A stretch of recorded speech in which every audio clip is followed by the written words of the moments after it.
Alors, regardons la dernière question. On peut penser que ça a un lien avec les questions précédentes, vu que c'est quand même enfin, voilà, tel que c'est organisé. Donc là, qu'est-ce qu'on a? On a une fonction, on revient à la continuité. La valeur absolue de l'intégrale, c'est l'intégrale de la valeur absolue. Il faut montrer que f est de signe constant et il y a une indication. Bon, ben c'est parti. On va se laisser porter par l'indication. Donc déjà, je m'approprie les données. F, elle est déclarée continue sur AB. La valeur absolue de son intégrale, c'est l'intégrale de sa valeur absolue. Et puis, je me laisse porter par l'indication. On suppose que ça, c'est positif. Comment je peux avancer? Si cette quantité est positive, la valeur absolue, eh bien, les barres dégagent, c'est le nombre. Donc, ça égale ça. J'ai enlevé mes valeurs absolues. Et puis, par défaut, je me suis ramené à 0, parce que souvent, c'est pas mal. Je vous rappelle que 2 intégrales égales, ça ne vous autorise pas à dire valeur absolue égale f. Donc là, je me ramène à ça.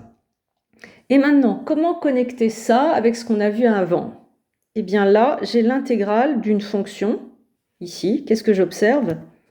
J'observe une fonction g de x qui va être continue. Parce que f est continue, la valeur absolue d'un continu, c'est continu, et par opération, valeur absolue de f moins f, c'est continu.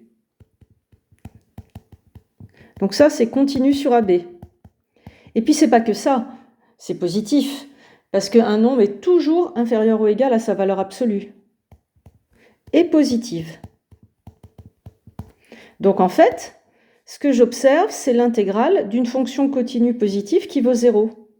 D'après la question A, la fonction est forcément identiquement nulle. J'observe ainsi l'intégrale d'une fonction continue positive qui vaut 0. Et donc, d'après ce qu'on a redémontré en A, cette fonction est identiquement nulle. Autrement dit, c'est la fonction nulle sur AB. Ainsi, sur AB,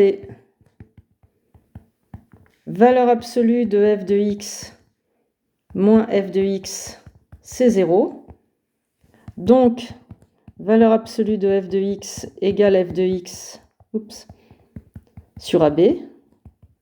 Ce qui veut dire que f est positive tout le temps sur AB.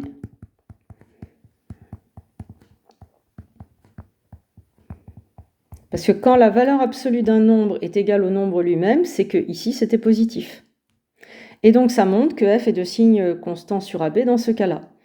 On pourrait faire la même démonstration, on ferait de même avec f de x inférieur ou égal à 0. On fait de même. Allez, on va le faire. Si f de x est inférieur ou égal à 0, on observe que valeur absolue, avec intégrale, excusez-moi, j'ai mal posé, avec intégrale de a à b de f de x dx inférieur ou égal à 0, en observant que l'intégrale de a à b de f de x dx, c'est moins l'intégrale de a à b de f de x dx, puisque cette fois, cette quantité-là est négative. Ça nous donne que l'intégrale de a à b de la valeur absolue de f de x dx, c'est moins l'intégrale de a à b de f de x dx. Et donc, si vous ramenez par défaut à 0, cette fois, ce que vous récupérez, c'est valeur absolue de f de x plus f de x dx. Ou encore moins f de x. Mais ça ne change rien. En fait, ça, c'est toujours une fonction positive, puisque la valeur absolue, elle est plus grande que moins f. Vous voyez, ça, si vous voulez, vous pouvez l'écrire comme cette différence. Valeur absolue de f de x moins f de x. Et cette différence, on connaît son signe, parce que valeur absolue, il est plus grand que f et il est plus grand que moins f, tout le temps. Propriété usuelle des valeurs absolues. Donc là, même chose, positive, continue, sur AB. Et donc, on va en déduire que c'est la fonction nulle, donc on en déduira que valeur absolue de f égale moins f sur AB, ou plutôt que f égale moins valeur absolue de f, donc de signe constant négatif.